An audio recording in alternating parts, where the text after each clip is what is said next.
I'd like to tell you a story I'd like to tell you a story about a boy named Sven. about a boy named Seven. He was in the fifth grade, autistic, He was in the fifth grade, autistic, and he couldn't read a single word. and he couldn't read a single word. Not it, me, the, nothing. Not it, me, the, nothing. His teachers told his family that he may never learn to read.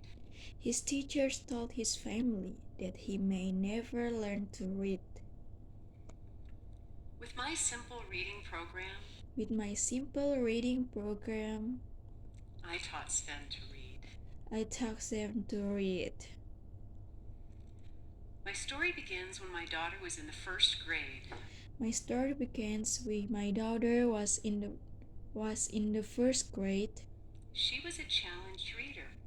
She was a challenged reader. At that time, I didn't know about challenged readers. At that time, I didn't know about challenged readers. Everyone can read, right? Everyone can read, right? Wrong.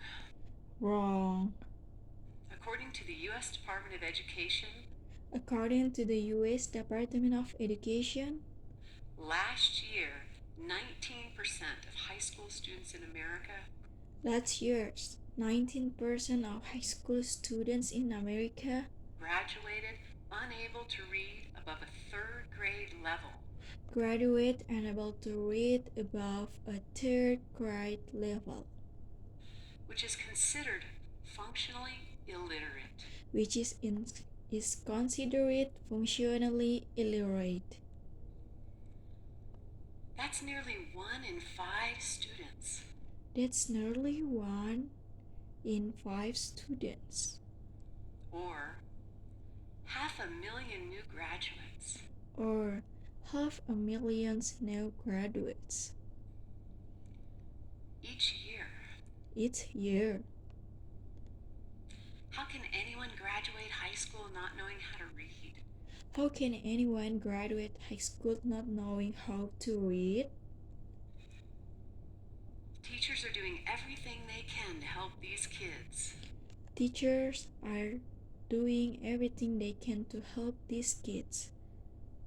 But the traditional way of teaching reading But the traditional way of teaching reading does not work for many students. does not work for many students. According to the National Assessment of Adult Literacy, According to the National Assessment of Adult Literacy, in America, 85% of juvenile delinquents and 70% of prison inmates are functionally illiterate. in America, 85% of juvenile delinquents and 70% of prison inmates are functionally illiterate. Illiteracy is the number one predictor of Illiteracy is the number one predictor future criminal activity. of future criminal activity. There is a solution, and this is how it came about. There is a solution, and this is how it came about. In my 20s, I went to Japan to teach English. In my 20s, I went to Japan to teach English. I needed to learn Japanese, and I was told to learn to read first. I needed to learn Japanese, and I was taught to learn to read first.